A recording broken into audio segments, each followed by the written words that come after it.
Madame, Monsieur, bonjour et merci de nous suivre. Il n'est jamais aisé de juger soi-même les actes que l'on a posés, surtout quand c'est des actions menées de concert. C'est pourtant cet exercice que nous allons proposer à notre invité, qui est le président sortant de la commission de l'UEMOA, Monsieur Soumaïla Cissé. Bonjour, Monsieur le Président. Bonjour, Madame. Merci d'avoir répondu favorablement à notre requête qui est de dresser un bilan tout en images de votre mandat passé à la tête de la commission de l'UEMOA. Alors, qui dit bilan sous-entend fin aussi, quelque part. Comment se sent-on, pour commencer, Monsieur le Président, après avoir passé 8 ans à la tête de la commission de l'UEMOA? On se sent parfois soulagé, mais on se sent aussi des fois triste, parce qu'on a connu des gens, on a travaillé avec eux, on a partagé des ambitions, on a partagé une passion. Et parfois aussi, on se sent soulagé parce que la tâche est énorme, le poids sur les épaules. On se dit que, bouf, ça s'est quand même bien passé et qu'on pourrait peut-être passer à autre chose. Donc, des sentiments quelque part ambigus. Alors, passer donc à autre chose, on l'aura donc compris, c'est le temps des adieux pour vous et pour 4 autres commissaires de la commission qui ont passé le témoin le 1er septembre dernier à Ouagadougou lors d'une cérémonie solennelle. Je vous invite à voir ou à revoir le film. Devant la Cour de justice de l'UEMOA, 4 nouveaux membres désignés par la conférence des chefs d'État de l'UEMOA se sont engagés à observer les obligations inhérentes à leur charge. Au cours de cette audience solennelle, les juges ont reçu les serments de M. Augustin Tampieux Zouo, né en 1944 à Danané en Côte d'Ivoire.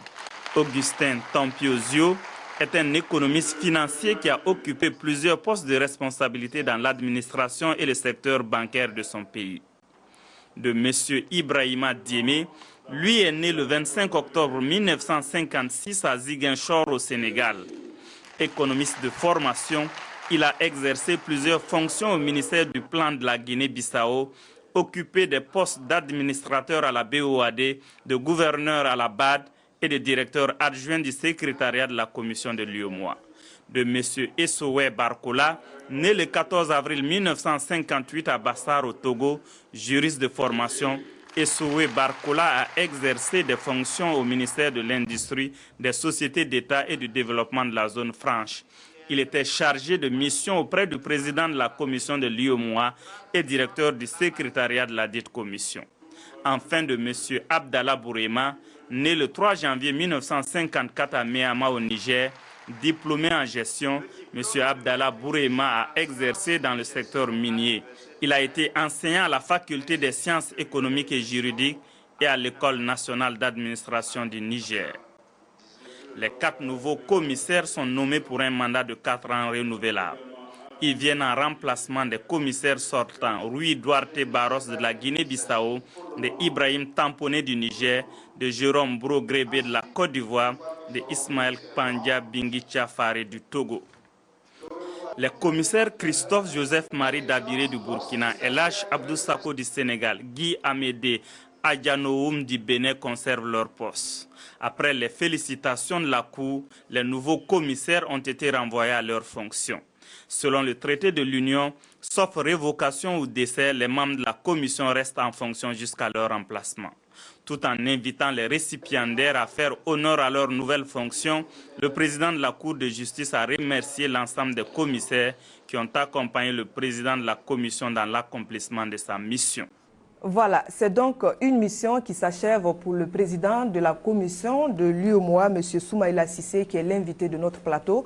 Ceux qui ont connu l'homme dans d'autres contextes en disent du bien. Nous n'allons pas en dire plus. Je vous invite plutôt à voir ce portrait dans ce dossier. Niafinke, à quelques encablures de Tombouctou, la perle du désert, l'a vu prononcer ses premiers cris de bébé il y a de cela 61 ans. C'est dans cette contrée au 333-5 que Soumaïla Cissé a vu le jour. Et l'éducation reçue de son père, le professeur Bokar Cissé, a fait de lui un homme sociable. Le professeur Bokar Cissé est un enseignant qui a élevé des enfants de tous les bords. Donc Soumaïla a vécu avec tout ce monde. Il mangeait avec eux, il se couchait avec eux, quand bien même son père avait les moyens. Mais son père réunissait tous ses enfants de pauvres pour les aider à une ascension. Donc je disais que Soumaïla a beaucoup appris de son père, puisque son père lui a appris à être social. Nous, ses camarades, ce que je retiens de lui à l'enfance, c'est que Soumaïla m'a jamais menti depuis le lycée. Il aime la vérité, il déteste le mensonge. Et ce qui est important aussi, c'est que durant notre enfance, je ne me souviens pas que Soumaïla ait vraiment des griefs sérieux avec un camarade au point où il y a eu la rupture. Voici donc les qualités qui vont conduire les pas de l'homme vers la réussite grâce à un parcours scolaire sans faille.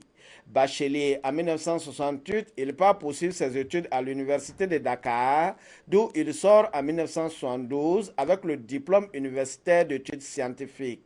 Comme tout étudiant africain dans les années 70, c'est le départ pour la France. À Grenoble d'abord, il obtient en 1974 une licence en mathématiques appliquées, puis à Montpellier, d'où il sort major de sa promotion en 1977 avec le diplôme d'ingénieur en informatique et gestion.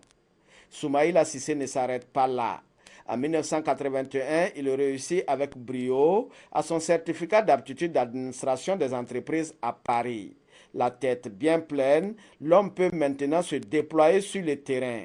Il démarre sa vie professionnelle en France dans de grandes sociétés. Il a passé par RNT. C'est là-bas qu'il a fait ses premières armes en tant que gestionnaire informaticien. Partout, il a eu à être un leader vraiment dans ces services-là. Je me rappelle, je suis parti chez lui en 82 en France pour des congés d'hiver. Et les dimanches, on causait. Il travaillait à l'époque à Air Interne. Et les dimanches, chaque fois, le téléphone sonne. Et quand le téléphone sonne, c'est toujours un employé qui lui dit « Monsieur Cissé, nous avons tel problème. » Je crois qu'il s'agit de l'informatique, quoi. « Nous avons tel problème sur tel truc. Nous avons... » Il leur dit « Fais ça, fais ça. » Le type fait et puis immédiatement. Donc, depuis la France, c'était une valeur sûre dans l'administration française. Soumaïla, à l'époque, était comme un mercenaire. Il travaillait de service en France, le mieux au franc, tout simplement. On double son salaire, il va là, il travaillait comme ça. Il était jeune et il osait. Ce capital humain sera décelé en France par Boubassi. En 1984, c'est le retour dans son pays natal, le Mali, pour travailler à la CMDT, la compagnie malienne pour le développement du textile. J'avoue que tout ce que Soumaïla a fait à la CMDT, c'était positif. Nous avons été très satisfaits de son travail, de sa collaboration. C'est un collaborateur très courtois, respect de la discipline, mais très franc et créateur. C'est-à-dire que quand il a des idées, il les développe et quand on a de bonnes idées, on les suit. Et il a été très utile pour la société. Et c'est lui qui a initié l'informatique à la CMDT. Non seulement le matériel, former les gens, c'était son domaine. Ensuite, les rapports avec les bailleurs de fonds, il les a gérés avec dextérité, compétence, et on n'a eu aucun problème avec les bailleurs de fonds. Une première expérience réussie au pays et voilà Soumaïla Cissé évoluer de promotion en promotion. Directeur de l'agence de cession immobilière en 1992, l'ingénieur informaticien va embrasser une carrière de grand commis de l'État avec de plus hautes fonctions. Secrétaire général de la présidence sous Alpha Omar Konaré de 1992 à 1993, puis ministre de l'économie et des finances. Soumaïla Cissé va faire ses preuves dans l'administration publique du Mali, partout où il est appelé à servir. J'ai beaucoup approché l'homme parce que nous avions passé, comme je le disais tantôt, 5 bonnes années ensemble, à sillonner le pays, à travailler à l'intérieur du pays comme à l'extérieur, à la recherche de financement pour le développement économique et social de notre pays. J'ai pu l'approcher de jour comme de nuit comme un grand serviteur de l'État, un cadre compétent qui a dédié toute son énergie, toutes ses forces au service du pays, au service du Mali, au service des populations du Mali.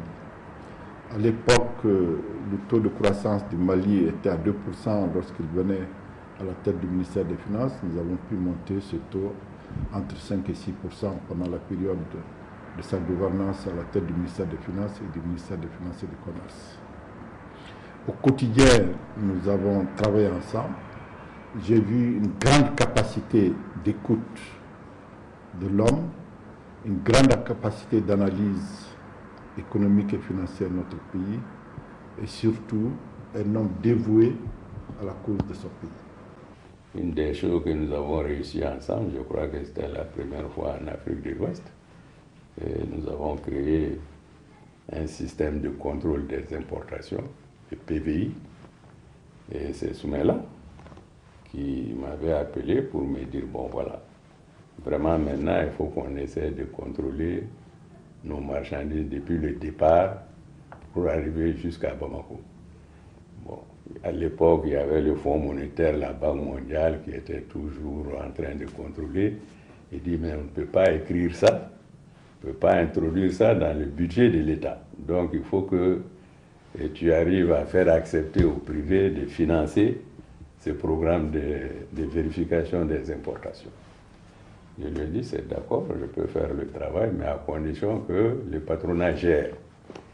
Il a dit, il n'y a aucun problème. Ça, c'est un acte de Soumaïla. C'est un acte de gestion. Un acte de compétence. Il était devant un problème, il fallait trouver une solution. Il avait des contraintes par rapport aux institutions internationales, il fallait trouver une solution nationale. Nous avons discuté ensemble et nous avons mis quelque chose au point. Je crois qu'aujourd'hui, en Afrique, c'est un exemple. Le PVI. Beaucoup de pays ont commencé à faire la même chose. Mais c'est avec Soumaïla qu'on a commencé ça ici.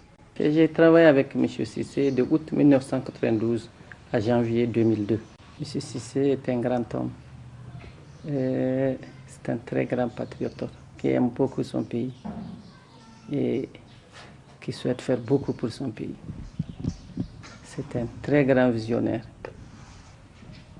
Nous avons travaillé ensemble de la présidence de la République au ministère des Finances et au ministère de l'Équipement. Et pendant ce temps, j'ai vraiment apprécié l'homme. C'est un grand homme d'État, très honnête, très rigoureux dans le travail. Un homme qui est à l'écoute de ses collaborateurs. Un homme qui socialement est disponible pour ses collaborateurs. Soumaïla Cissé est aussi un homme politique de haut niveau. Militant dès la création de l'ADEMA, l'Alliance pour la démocratie au Mali, il se lance à la conquête du pouvoir pour la succession d'Alpha Oumar Konaré en 2002. Sous les couleurs de l'ADEMA, il arrive en deuxième position au premier tour. Et au second tour, il est battu par Amadou Toumani Touré. Pour moi, il était le meilleur candidat de ceux qui s'étaient présentés en 2002. Et il était de mon devoir de défendre cette candidature.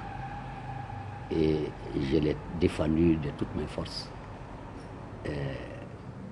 Intellectuelle, physique, morale, spirituelle. Vous savez, en Afrique, la démocratie naissante parfois emprunte des chemins assez tortueux, surtout à l'heure du choix. Bien que Soumaïla Cissé ait été choisi comme le candidat officiel de l'ADEMA PHJ, bon, au moment des élections, bon, il y a eu quelques défections. Bon, ce qui a fait que vraiment les résultats n'ont pas été si bons. Bon, ça s'est passé, ça arrive. Mais nous, aujourd'hui, qui sommes au sein de l'Union pour la République et la démocratie, nous avons dépassé cette étape. Considérant avoir été lâché par les siens, Soumaïla Cissé quitte l'ADEMA pour fonder l'URD, l'Union pour la République et la démocratie, en juin 2003. En raison de sa fonction de commissaire de l'UEMOA représentant le Mali, il ne sera pas président du parti. Après les élections de 2002, et moi je suis entré en 2003, il venait de créer ce nouveau parti. En toute confiance, lui et son équipe m'ont demandé de conduire les premiers pas, n'est-ce pas, de ce parti. Parce qu'au même moment, lui, il a été choisi par le président de la République pour être présenté comme candidat du Mali, n'est-ce pas, à la commission de l'UEMOA.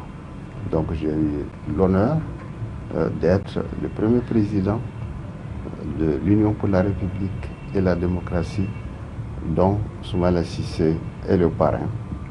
Et nous avons eu à collaborer de la manière la plus franche, la plus fraternelle, et ça a permis aujourd'hui à notre parti non seulement de s'implanter partout au Mali, mais également à l'extérieur, et nous constituons la deuxième force politique de notre pays. Soumaïla Cissé a le sens du partage. Convaincu que le partage enrichit, l'homme a très vite partagé son expérience de la gestion des conflits en dispensant des cours aux immigrés dans des foyers, notamment le foyer Mathurin Moreau à l'avenue du colonel Fabien, dans le cadre du comité de défense des libertés démocratiques au Mali. Homme politique malien, Soumaïla Cissé cultive l'excellence. Après 2 mandats à la tête de la commission de l'UEMOA, l'homme a reçu les félicitations pour la dynamique qu'il a insufflée au processus d'intégration de l'Union et pour les résultats obtenus par la commission sous sa conduite durant ces 8 dernières années. D'un point de vue professionnel, il a su quand même diriger la commission de l'UEMOA à la grande satisfaction de l'ensemble des États.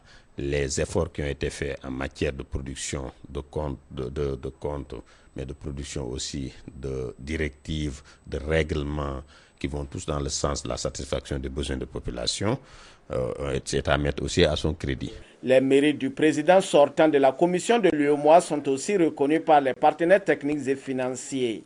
Moi, je suis très impressionné. Monsieur Cissé développe une véritable stratégie de réponse par rapport aux problèmes à court terme, à moyen terme et à long terme. Et disons que c'est un partenaire exigeant, mais extrêmement positif et extrêmement réaliste et très pragmatique. Et donc, il est d'abord très compétent, il connaît parfaitement les problèmes. C'est aussi quelqu'un qui est un négociateur dur. Mais moi, je préfère un négociateur dur qui sait où il va, qui a une vision, qui a un programme, qui a une stratégie, qu'un négociateur qui dit oui à tout et puis qui ne respecte pas. C'est un homme très loyal. Et donc, nos rapports avec l'UEMOA sont vraiment des rapports faciles dans la mesure où ça aboutit toujours à des résultats concrets et à des avancées vraiment substantielles. Par exemple, aujourd'hui, il a posé le problème de la crise alimentaire, qu'il avait d'ailleurs déjà vu venir, il en avait déjà parlé depuis plusieurs mois, et immédiatement, il vient avec un véritable programme à court terme, à moyen terme, à long terme. Il pose les vrais problèmes, comme par exemple l'accès aux semences, l'accès à l'engrais, et déjà, il a sollicité pour que l'Union européenne soit un partenaire dans la collecte de moyens pour répondre à la fois dans l'urgence, mais aussi dans le moyen et dans le long terme. Et donc, c'est quelqu'un qui, avec son organisation et avec ses collaborateurs, nous a appris à travailler vite. C'est un dur, hein. C'est un vrai négociateur. Non, c'est un négociateur talentueux même, et de toute première force. Pour vous dire la vérité, c'est d'ailleurs une des plus belles intelligences africaines que j'ai jamais rencontrées. C'est quelqu'un qui connaît bien les dossiers, qui connaît bien les problèmes. Il y a aussi autre chose qui est intéressant, c'est que c'est quelqu'un qui est porté par un idéal. On sent qu'il veut vraiment servir le continent, servir les pays qu'il a en charge, et donc c'est certainement un des interlocuteurs privilégiés de la Commission. Je crois que tous les partenaires de l'UEMOA reconnaissent qu'au-delà de la volonté politique des États, au-delà de la compétence et de la qualité des uns et des autres, le leadership politique est extrêmement important et M. Cissé bénéficie d'une aura, d'une reconnaissance justement sur ce leadership que je crois vraiment universel. Je le qualifierais avant tout comme un homme lucide et un homme aussi qui n'a pas peur d'exprimer ses pensées, ses idées. Et c'est également, je crois, un excellent meneur d'hommes. Donc je pense qu'il a l'étoffe d'un grand président de l'UEMOA. Marié et père de 4 enfants, cet ingénieur informaticien, mathématicien et économiste croit en l'unité. Et son parti, l'Union pour la République et la démocratie, bâti autour de la main tendue, traduit la volonté de l'homme d'unir les Maliens et Maliennes et partant le peuple africain pour une marche triomphale vers le succès et la gloire. Vous venez donc de suivre un portrait du président sortant de la commission de l'UEMOA, M. Soumaïla Cissé, qui est notre invité. Alors, M. Cissé, j'imagine que vous devez avoir un commentaire sur le portrait qu'on vient de dresser de vous. Qu'est-ce que vous avez à dire? Oui, juste un petit commentaire. Je crois que tout ce qu'on fait, on doit d'abord à l'éducation initiale, à l'éducation de ses parents. Mon père a été effectivement très rigoureux avec nous, très volontaire, et il nous a beaucoup appelé à mieux travailler. On parle très peu en général des mamans, mais elles ont un rôle extrêmement important. Et nous avions une maman qui était très dure et qui nous chuchotait bien sûr, mais qui exigeait des résultats, en particulier à l'école, bien qu'elle n'ait pas été à l'école elle-même. Et je me rappellerai toujours qu'à l'université de Dakar, bien sûr, nous avons fait tellement de grèves qu'on a fini par nous couper les bourses. C'est ma mère qui a vendu ces bijoux pour que je puisse continuer mes études supérieures. Si je suis là aujourd'hui, c'est quand même grâce à son sacrifice. Ensuite, bien sûr, j'ai travaillé en Europe, comme mon ami Doucouré l'a dit. Qui vous a même traité de mercenaire? Qui m'a traité de mercenaire. Non, je lui expliquais tout simplement que j'étais dans l'informatique. Nous étions les tout premiers informaticiens à l'époque. C'était quand même les années 76, 77. Et que bon, tous les 2 ans, je prospectais le marché et j'arrivais à avoir 30 à 40% de plus. Évidemment, je ne me gênais pas pour changer de service. Non, c'était des moments très enrichissants et il fallait vendre sa force de travail et sa capacité. Je crois qu'on l'a fait de façon volontaire. Ensuite, je peux dire que 3 grandes personnalités m'ont permis d'avancer dans ma carrière d'abord. D'abord, le docteur Boubassi, qui est parti me chercher en France, qui m'a demandé de rentrer, qui m'a proposé du travail à la CMDT, où j'ai passé 8 ans. Pendant ces 8 ans, ce que je retiens, c'est que j'ai mieux connu mon pays, tout simplement. J'étais en contact avec le monde rural, tous les jours, au quotidien. J'ai mieux compris vraiment ce que c'est que le développement là-bas, quels sont les besoins des paysans, quels sont les besoins des éleveurs, quelle est la problématique du développement lui-même. J'ai connu l'ensemble des pistes rurales de cette zone-là, les problèmes de stockage, les problèmes de commercialisation. Et je crois qu'on a tissé à cette époque-là des relations absolument extraordinaires avec le monde rural. Ça m'a permis de retrouver mon pays, ça m'a permis vraiment de mieux ancrer encore dans le Mali profond. Il faut rappeler que le CMDT, c'est bien le milieu du textile malien, n'est-ce pas, monsieur? C'est la société cotonnière, c'est la compagnie malienne de développement des textiles. Ensuite, j'ai eu la chance d'avoir eu la confiance du président Konaré, ce qui m'a permis de connaître l'administration malienne au cœur. Parce que tout simplement, je ne suis pas un fonctionnaire. Donc j'ai commencé hors de l'administration à la CMDT en tant que contractuel. Et les différentes fonctions que j'ai occupées sous l'ère Konaré, secrétaire adjoint de la présidence, au ministère des Finances, ensuite au ministère de l'Équipement, je crois que m'ont permis vraiment de mieux approcher les fonctionnaires maliens, de mieux comprendre comment fonctionne l'État. Et je crois que je lui dois quand même cette compréhension de l'État grâce à sa confiance. Monsieur le Président, on va revenir sur la base de votre formation. Au départ, vous êtes informaticien après un bac S. Est-ce qu'on peut savoir qu'est-ce qui vous a motivé à choisir un tel domaine quand on sait qu'à l'époque, les technologies de l'information et de la communication n'avaient pas l'importance qu'on leur connaît aujourd'hui? Non, vous avez parfaitement raison. Quand j'ai eu le bac, j'avais une bourse française, je devais aller faire ponts et chaussées. Entre-temps, 68, entre les différentes grèves en France, à Dakar, et nous-mêmes le coup d'État du Mali, je me suis retrouvé tout simplement à Dakar. Et à Dakar, sur les 5 ans, j'ai dû étudier 2 ans, j'ai fait 3 ans comme tous les étudiants de mon âge. Nous avons fait des grèves, nous avons fait des boycotts, on a été expulsés plusieurs fois, etc., etc. Je me suis retrouvé en France et j'étais parti pour faire des études approfondies de mathématiques. Alors, il y avait un groupe en France qui s'appelait le GRADIA, groupe de recherche pour l'application et le développement de l'informatique en Afrique. On ne savait pas, ils m'ont proposé des vacances à Montpellier, j'ai été faire des vacances à Montpellier, on a suivi quelques cours. C'est après que je me suis rendu compte du fond du sujet et j'ai pris ça personnellement comme un défi. Puisque j'ai pris comme un défi, et puis je me suis lancé comme ça dans l'informatique et je me suis retrouvé dans l'informatique pour quelqu'un qui voulait être ingénieur de ponts et chaussées. Bon, ça s'est très bien passé, on a eu les meilleurs résultats du monde. On n'était pas nombreux comme Africains dans cette école-là. Je suis moi-même de la 2e promotion de l'école, donc je suis rentré en 74 ou 75, je ne me rappelle plus. Enfin, voilà comment on s'est retrouvé dans l'informatique et on s'est retrouvé sur les marchés extrêmement porteurs et nous en avons profondément profité. Voilà, donc je parlais effectivement de ma carrière, je parlais de ce qu'a apporté le président Konaré et je parlerai aussi de la chance que m'a donné le président Toumani Touré en m'envoyant à l'extérieur, où j'ai compris que dans le développement, pour moi, il y avait un maillon manquant, c'était l'intégration. Et pendant les 8 années passées à Ouagadougou, avec la confiance bien sûr des autres chefs d'État, je crois que j'ai eu la chance de m'ouvrir sur les autres pays et de comprendre mieux l'environnement immédiat du Mali. Bien sûr, dans le portrait, on a parlé de politique, nous avons tous fait de la politique dans notre jeune âge, nous avons profité du mouvement qui était à Bamako à l'époque, en 91, avec la révolution qui a eu lieu. Et puis, bien sûr, j'étais dans un parti politique, j'ai participé à des primaires et j'ai été retenu. Bon, je suis allé aux élections présidentielles avec les résultats que vous connaissez. Mais dans la vie politique aussi, il y a des stop and go. À un moment donné, on a senti, certains camarades et moi, le besoin de créer une nouvelle formation. Et je dois dire que notre président, Younouss Touré, pilote cette formation avec beaucoup de bonheur depuis 2003. Monsieur le Président, nous allons passer à la prochaine étape de cet entretien, c'est voir les réalisations que vous avez menées pour l'UEMOA en tant que président.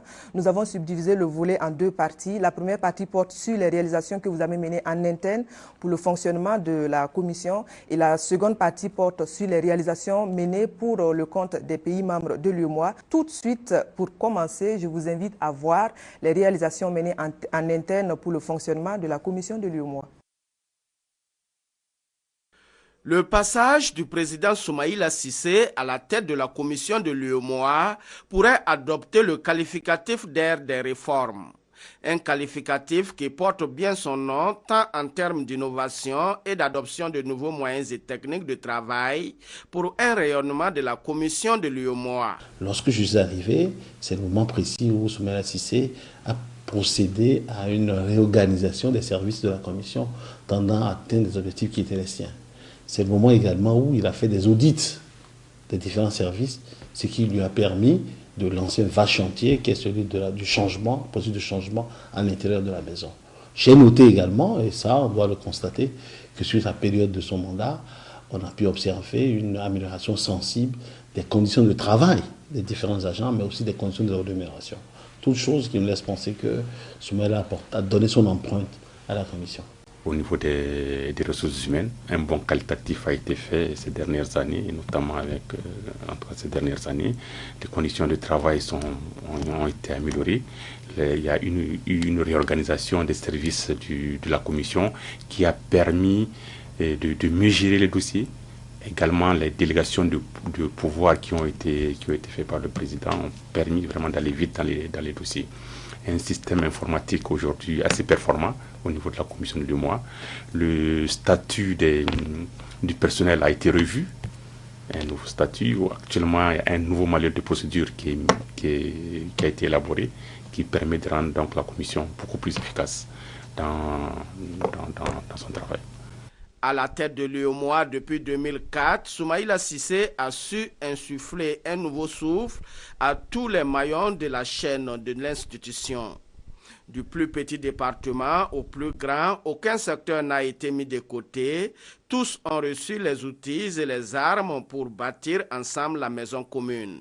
Le premier constat, et qui n'est pas des moindres, c'est l'informatisation de tous les services de la Commission. Les TIC ont été mis à profit pour que riment performance, efficacité et dynamisme. En tant que collaborateur immédiat du président, je peux dire que beaucoup de travail a été fait. Parce que le président s'est montré un manager hors pair. Quand il est arrivé, il y a eu un chamboulement total. Je ne sais pas si c'est parce qu'il est informaticien, mais tout a été informatisé au niveau de la commission de l'UEMOA. Il a doté tout le personnel d'outils informatiques. Il a même permis, il a donné des prêts pour qu'on puisse acquérir du matériel informatique à la maison. Et ensuite, tous les outils ont été automatisés. C'est ainsi que la gestion du courrier a été automatisée. Il y a eu toute la gestion, toute la chaîne de gestion a été automatisée également. Et puis, au niveau, on a eu un intranet du courrier interne, il a mis ça en place. En tant qu'agent de l'UEMOA, je sais que cela a été très favorable parce que nous, lorsque nous avons eu tous ces acquis, bien sûr, ça nous a stimulés dans le travail. Une ressource humaine motivée peut aider l'UEMOA à réussir le pari de l'intégration. Un bol d'air a été offert à ce sujet aux travailleurs de l'institution et peut se résumer en ces termes: révision de la grille salariale et amélioration des conditions de vie et de travail des agents. Il y a eu un rajout, donc pour nous permettre de bien gérer nos familles. Donc on est très content de cela. L'assurance médicale était gérée à l'interne. Il a fait intervenir un spécialiste en la matière. Il a mis en place la mutuelle de l'UEMOA. Ça, c'est très important que je le dise parce qu'on organise des activités culturelles et puis les colonies de vacances, etc. Et grâce à ces activités-là, la mutuelle vient d'être disons, cooptés dans les instances même de la commission de l'UEMOA. Parce que nous avons adopté un nouveau statut du personnel et la mutuelle figure en bonne place. Au plan interne, il faut qu'on ajoute qu'il a mis en place une agence de voyage interne et puis une banque à l'interne. C'est tellement intéressant, vous voyez, sur place, avec même ceux qui n'étaient pas dans cette banque-là, ont ouvert des petits comptes et je vous dis que ça peut vous dépanner. Parce que quelquefois, vous êtes au travail et vous ne pouvez pas avoir le temps d'aller à la banque ou bien vous allez et c'est déjà fermé. Il en est de même pour l'agence de voyage. Quand nous voulons faire des voyages privés, moi aujourd'hui, je peux me lever, je prends un billet tout de suite et je suis partie. Alors qu'avant, il fallait sortir et puis ce n'était pas évident qu'on puisse sortir à tout moment. Et ces outils à l'interne permettent de rendre service à l'agent et de réduire un peu ses déplacements à l'extérieur. Le renouveau de la commission s'est étendu à son parc automobile. L'ère Soumaïla Cissé, c'est celle qui a accordé une place de choix à la modernisation du parc automobile de l'institution pour assurer une meilleure qualité du service à travers les sorties de terrain. Et les premiers à se frotter les mains, c'est bien les conducteurs. On travaille franchement sans problème. On a les véhicules qui sont tous en bon état et puis bon, on n'a vraiment pas de problème pour l'instant avec lui depuis qu'il est arrivé. Je ne dirais pas que les autres n'ont pas fait ce qu'ils peuvent, mais il faut toujours améliorer. Mais j'espère que lui, en tout cas, à mon avis, ça n'engage que moi. Je sais qu'il a beaucoup amélioré nos conditions de travail. Au cours de ces 2 mandats, il a vraiment contribué à moderniser fortement la commission de l'UEMOA. Il a contribué à mieux faire connaître la commission. Aujourd'hui, la commission est mieux connue. Il a également fait de l'intégration vraiment son cheval de bataille. Mais surtout, il est allé vers des actions concrètes, vers des projets, vers des actions qui contribuent. Bon, je pense qu'il a été un très bon président. Cet homme, à l'imagination fertile, a marqué les esprits à l'UEMOA par sa grande capacité d'écoute et son esprit d'anticipation. Et ce sont les différents départements de l'UEMOA qui en sortent renforcés. Voilà, vous venez donc de suivre les actions phares qui ont été menées pour le fonctionnement interne de la commission de l'UEMOA. Monsieur le Président, l'une de vos priorités à la tête de la commission, comme vous l'avez dit lors d'une de vos interviews, était d'améliorer la gouvernance interne de l'institution. Au regard du reportage qui vient de passer, quel est votre commentaire? Non, mon premier commentaire, c'est que pour faire une bonne gouvernance, il faut l'asseoir sur des hommes, des femmes de l'entreprise. Il fallait faire en sorte que ceux qui travaillent à l'UEMOA se sentent bien dans l'UEMOA. Quand je suis arrivé, j'ai constaté que tous les 2-3 mois, il y a des cadres qui nous quittaient, tout simplement parce qu'ils allaient dans d'autres sociétés, dans d'autres organisations. Ça veut dire donc que nos conditions de travail n'étaient peut-être pas optimales et qu'il y avait autrement d'autres difficultés. Bien sûr, j'ai une formation de base en informatique. Et je savais la pauvreté, entre guillemets, de l'outil informatique à la commission. Vous savez, j'ai acheté 200 ordinateurs le même jour pour que chaque cadre puisse avoir un ordinateur et que chaque cadre ait la possibilité d'amener un ordinateur chez lui pour que ses enfants aussi puissent s'initier à l'informatique. Je crois que ça, c'est quelque chose d'important. La deuxième chose, pourquoi les gens partaient? Ou parce que la formation était insuffisante, ils n'allaient pas en formation, ou parce que le niveau de salaire était insuffisant. Alors nous avons fait les réformes, nous avons fait les études, nous avons regardé ce qui s'est passé dans les autres organisations similaires, et nous avons revu le statut du personnel, nous avons mis les gens dans de meilleures conditions de travail. Ensuite, on s'est assuré des problèmes de couverture aux maladies, on a mis des programmes de formation en place. Quelque part, on a mis un certain nombre de choses qui ont permis aux gens de se sentir bien à l'UEMOA et d'être fiers du travail qu'ils font et d'être donc redevables de résultats.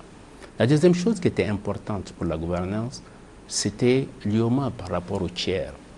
Les tiers, c'est tous ceux qui nous donnent de l'argent, tous ceux qui nous aident, comment nous gérons.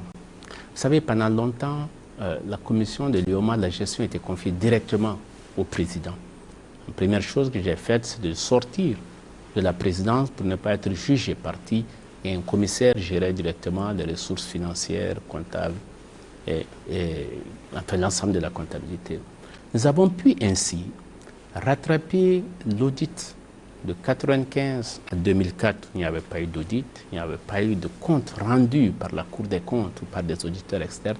Et aujourd'hui, nous sommes déjà prêts jusqu'en 2008-2009, je pense. Donc ces choses-là, je pense qu'il faut montrer patte blanche vis-à-vis de nos différents partenaires économiques et financiers. Il y en a certainement d'autres qu'on a pu faire, mais j'ai pu le faire aussi grâce à la compréhension des uns et des autres qui ont compris qu'on avait un devoir de résultat, on a un devoir de transparence pour avoir l'excellence qu'il faut.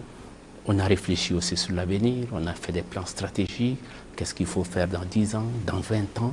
Et je crois que tout ça, c'est des éléments que nous laissons sur place pour permettre à nos successeurs de faire continuer la gouvernance en interne.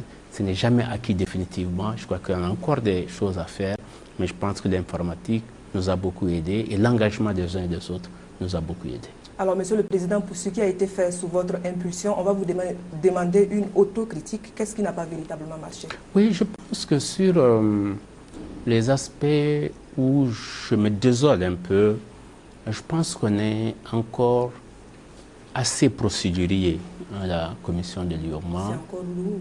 Hein? C'est encore lourd. Il y a bien sûr beaucoup de signatures, il y a encore beaucoup de cadres qui préfèrent prendre un parapluie pour ne pas s'engager volontairement. Mais ça me désole surtout vis-à-vis des fournisseurs, vis-à-vis du secteur privé. Quand une toute petite entreprise nous rend un service et que nous menons un peu plus de temps que normalement pour le payer, et souvent nous ne nous rendons pas compte des difficultés que nous pouvons créer à cette entreprise. Je crois que l'une des recommandations que je vais faire à mon successeur, c'est de veiller à cette chaîne de paiement pour qu'elle soit plus optimale. Je crois que vraiment c'est l'une des principales critiques que je pense que nous devons encore améliorer.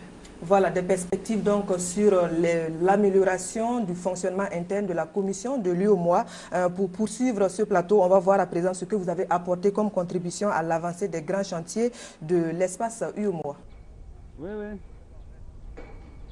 Le poste de contrôle juxtaposé de Pétel-Kolé, c'est un aménagement sur 22 hectares pour fluidifier le transport et le transit routier sur le corridor Ouagadougou-Dori-Terra-Niamey. Lancé en 2009, le chantier est au stade de l'achèvement avec des infrastructures qui sont à la pointe de la technologie et qui répondent aux normes d'un poste de contrôle moderne. Situé à la frontière du Burkina Faso et du Niger, le poste de contrôle juxtaposé de Pétel-Kolé offre en un seul point la possibilité de remplir à la fois les formalités policières et douanières. La police, la douane, les services de santé et puis tous les services des eaux et forêts qui vont se retrouver au niveau du bâtiment central qui est constitué en deux ailes. Vous avez une aile A, une aile B. Ensuite, vous avez une infirmerie qui est prévue. Vous avez également des préaux qui sont prévus pour pouvoir, pour les gens, pour qu'ils puissent se reposer éventuellement. Il y a des sanitaires qui sont construits également. Et plus loin, nous avons des bâtiments qui doivent servir de logement aux agents qui vont travailler ici. Alors après ça, vous avez la plateforme. La plateforme elle-même qui est constituée d'une route en bicouche qui fait donc tout le tour. Et vous avez des parkings. Des parkings pour recevoir les VL, c'est-à-dire les véhicules légers, et vous avez de l'autre côté des parkings pour recevoir les véhicules lourds. C'est ceux-là d'ailleurs qui sont les plus concernés ici. Et la visite vraiment nous a permis de voir que les travaux sont quand même réalisés dans les règles de l'art. Notamment, vous avez vu, il y a deux types de contrôle. Il y a le contrôle technique qui est là, fait par APAP. Il y a le contrôle des travaux qui est fait par KM et un groupement du bureau d'études. Les choses se passent assez bien et globalement nous pouvons dire que ce qui a été réalisé est bon. Les bâtiments sont à peu près à 95% achevés. Il reste maintenant, nous sommes dans les travaux de finition, à savoir les travaux de peinture, les travaux de pose d'appareils électriques et des appareillages sanitaires. Je dois dire que dans 1 mois et demi, nous sommes en mesure de livrer ça à notre client qui est l'UEMOA et la Niger-Type. Ce n'est pas un poste douanier ordinaire, mais plutôt un poste de transit. La recette fait ses premiers pas au sein de l'espace UEMOA. Les frontières entre les pays vont abriter ce genre d'infrastructure pour renforcer l'intégration. Une intégration n'a pas de sens si elle n'aboutit pas à une réduction de la pauvreté, j'allais dire, à une meilleure condition des populations qui sont dans notre espace. Or, vous savez, pour combattre la pauvreté, il faut de la croissance. Il faut de la croissance et de fait, les infrastructures sont quand même, notamment dans le domaine des infrastructures de transport, des infrastructures énergétiques, sont quand même des piliers qui puissent permettre cette croissance-là et donc contribuer à réduire la pauvreté dans notre zone. Le développement des infrastructures routières est un puissant vecteur pour réussir l'intégration. Et comme la route du développement passe par le développement de la route, la commission de l'UEMOA a mis en place un vaste programme d'action communautaire des infrastructures et des transports routiers. L'axe Ouagadougou-Kaya-Dori-Terra-Niamey fait partie et l'aménagement de la route Dori-Terra traduit en actes concrets cette volonté de l'UEMOA. De l'avis de l'équipe guidée par le président Soumaïla Cissé, ce tronçon constitue une liaison importante. Il va à la fois desservir le Burkina, le Niger, mais aussi la partie est du Mali. Un projet ambitieux avec en face une grande équation. Le fleuve Niger, dont la traversée se fait par un bac à Farié.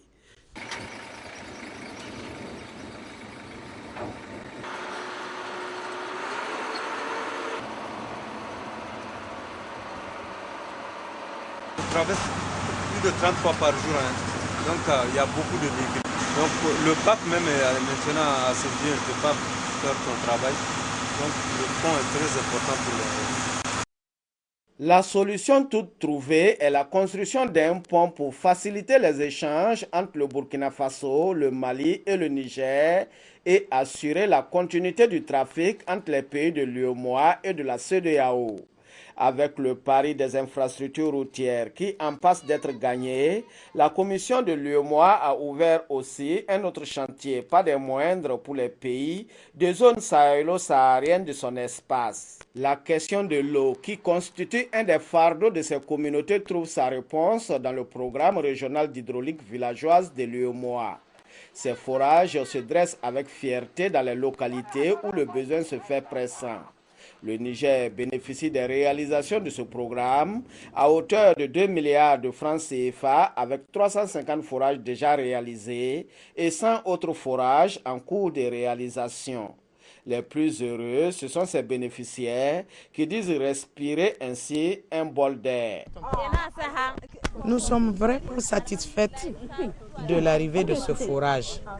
Parce qu'avant, surtout pendant la saison sèche, nous étions confrontés à un problème de pénurie. Il y a des foyers ou des ménages qui peuvent faire 3 à 5 jours sans eau parce qu'il n'y en avait pas assez dans les puits. Et si on veut avoir de l'eau, il faut peut-être voyager et aller dans les villages environnants.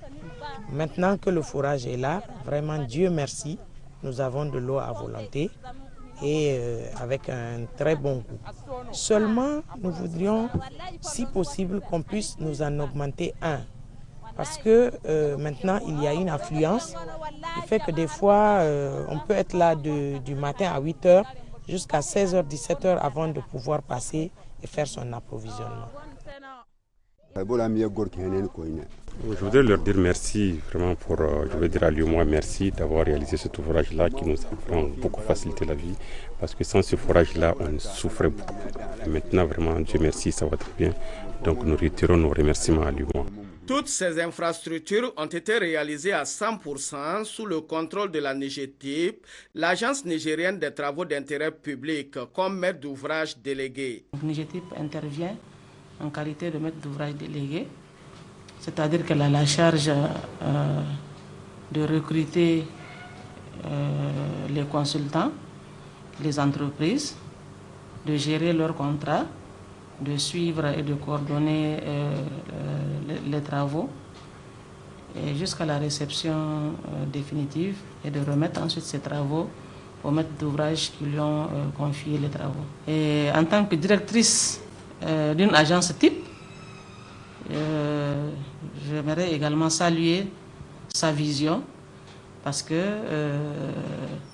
c'est grâce à lui, en tout cas, que l'UEMOA confie la majeure partie de ces programmes à des agences types.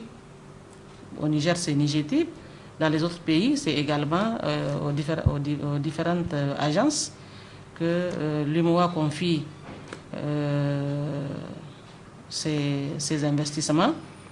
Et tout se passe assez correctement, à la grande satisfaction des uns et des autres.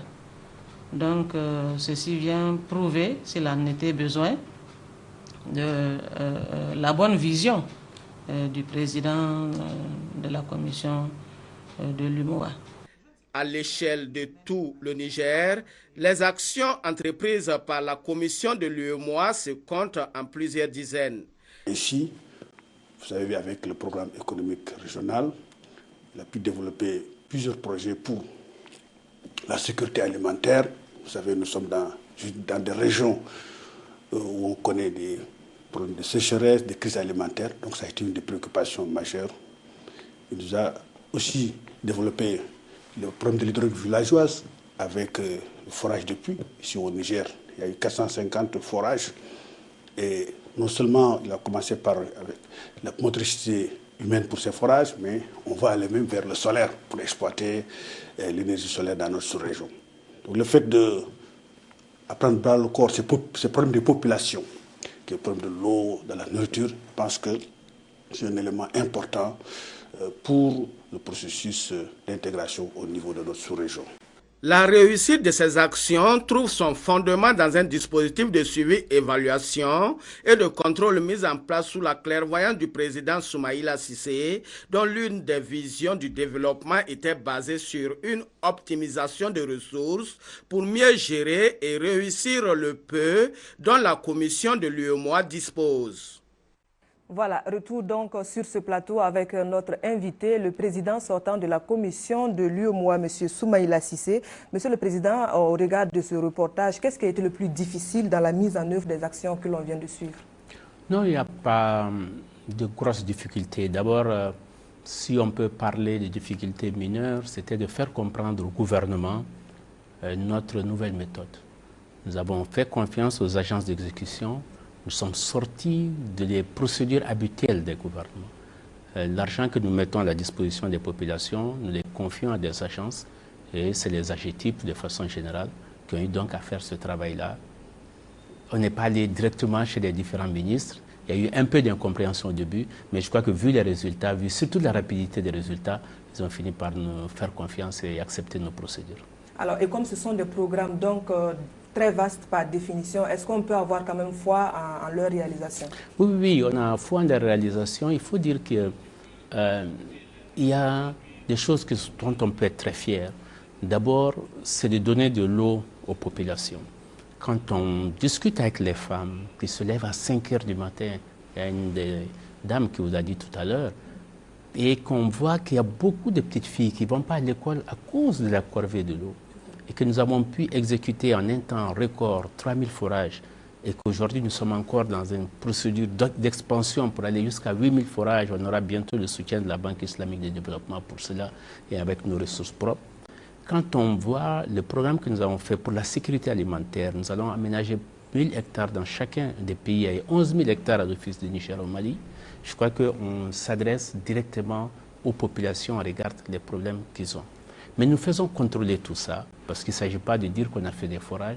Nous avons envoyé des équipes, et notre Cour des comptes a envoyé des équipes, village par village, pour nous assurer que le forage est là, que la pompe fonctionne, et que les populations sont bien conscientes de l'origine de ces forages-là, par exemple. Alors, est-ce qu'on peut quand même rassurer, comme cette femme qu'on vient d'entendre tout à l'heure, qui dit oui, c'est bien, mais on voudrait encore plus. C'est vrai que vous êtes sortant, mais est-ce que déjà... Non, moi, je crois honnêtement, si on devait mettre tout le budget d'investissement dans l'eau, il faut le faire. Parce que tout simplement, comme on dit, l'eau c'est la vie. L'eau, c'est la vie. Bien sûr, il faut partager. Vous avez vu qu'on s'occupe de l'eau, du monde rural. Mais on n'en a pas parlé dans le reportage. Nous avons mis beaucoup d'argent dans l'énergie, tout simplement pour que les industries aient de l'énergie et que les populations urbaines ne soient pas là à protester tout le temps. Et nous avons mis plus de 160 milliards de francs CFA dans l'énergie. Nous avons un budget de 250 milliards que nous voulons porter jusqu'à 500 milliards pour augmenter le productible. Mais nous avons aussi investi pour le commerce. Je crois que dans votre reportage, vous avez beaucoup parlé des postes de contrôle juste à poser. C'est pour faciliter le commerce. C'est pour ça que nous travaillons sur les routes, nous travaillons sur les ponts et nous faisons en sorte que le contrôle soit minimal là où c'est possible. Voilà, nous essayons de nous occuper du quotidien des populations, de leurs problèmes au quotidien, pour que l'UEMOA ne soit pas vu comme une organisation qui fait que des réunions, qui fait que des colloques. Aujourd'hui, nous sommes vraiment à une phase où nous essayons de comprendre quels sont les besoins des populations et nous essayons d'apporter des solutions, y compris des solutions liées au climat, comme l'érosion côtière, comme le désensablement du fleuve Niger, par exemple.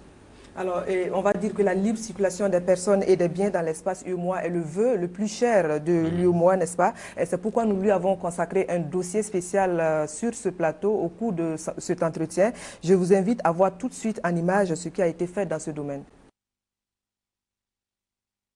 L'UEMOA, 8 pays, un destin commun.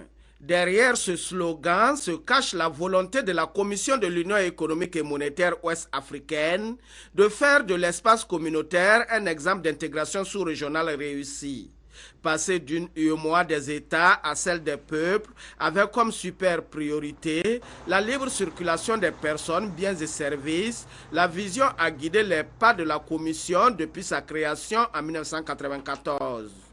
17 ans après, le processus d'intégration est sur les rails. Je suis arrivé à Bamako le 10 décembre 2010. Donc moi je me sens très bien ici. Je vis aussi comme chez moi, compte tenu les mêmes habitudes qu'on peut trouver au pays, au Burkina. Je suis venu ici, je me suis vite intégré, surtout avec, je me suis beaucoup familiarisé avec les Maliens, ensuite avec les frères burkinabés qui vivent au Mali. Et donc actuellement les choses se passent comme je le veux, quoi. Je me sens très bien.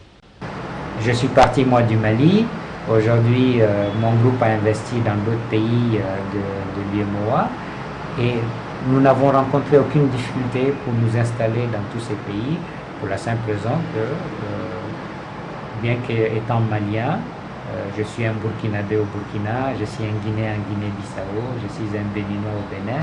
Et ça, c'est vraiment grâce à l'intégration sous-régionale et aux actions menées par la Commission, mais aussi par, bien sûr, les gouvernements de ces pays qui ont accepté d'abandonner une partie de leurs prérogatives, une partie de leur souveraineté au profit de cet ensemble ouest-africain qui d'ailleurs fait notre fierté parce que souvent il y a du benchmarking entre l'UEMOA et la CEMAC et en général on dit que l'UEMOA en termes d'intégration est beaucoup plus avancé que d'autres sous-ensembles régionaux comme la CEMAC, donc c'est une fierté pour nous. La circulation entre Niamey et Burkina, ça semble être libre.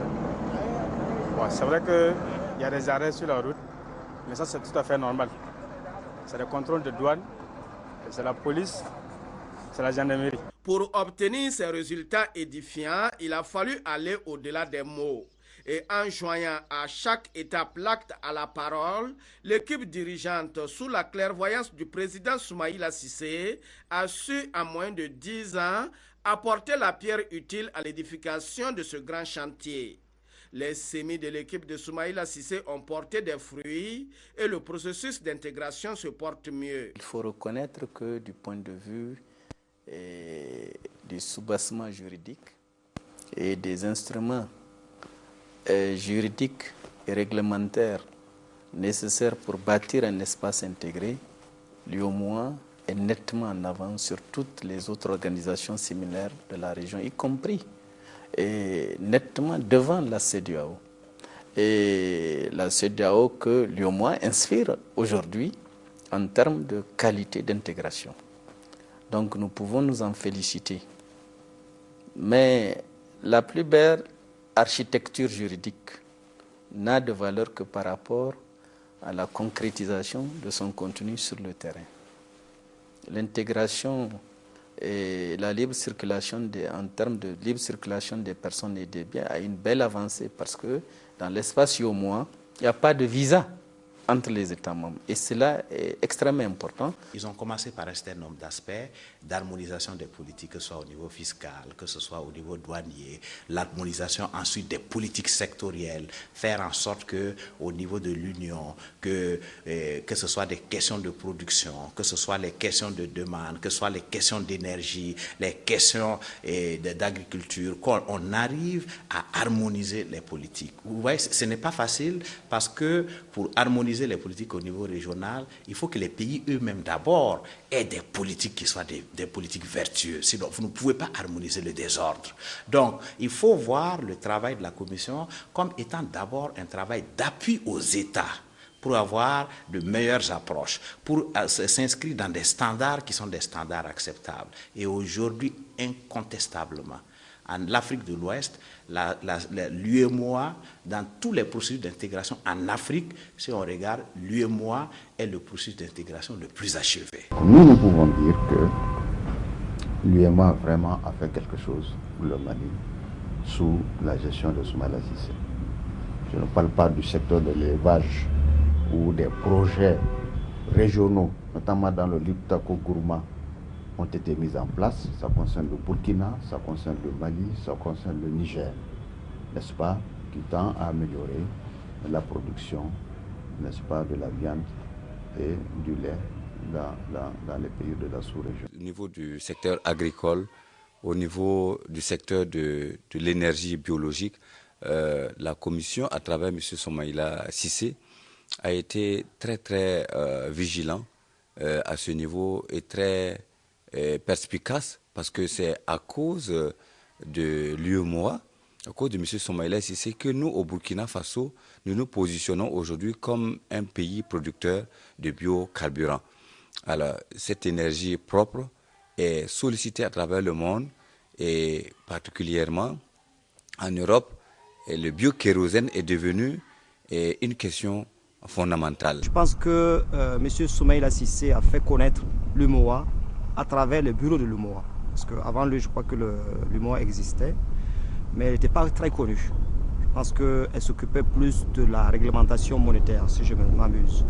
Aujourd'hui, nous avons des infrastructures, des postes comme celui-là, des routes, des forages qui peuvent revêtir le nom de l'UMOA. Donc, et aussi, je dois ajouter que nous sommes dans les 5 pays de l'UMOA. Bon, cela a pu être réalisable parce que on a trouvé sur place des réglementations communautaires, mais des réglementations communautaires qui étaient activées. Certainement, elles existaient avant, mais je crois que c'est lié à la volonté d'un homme de faire de ces réglementations-là une réalité.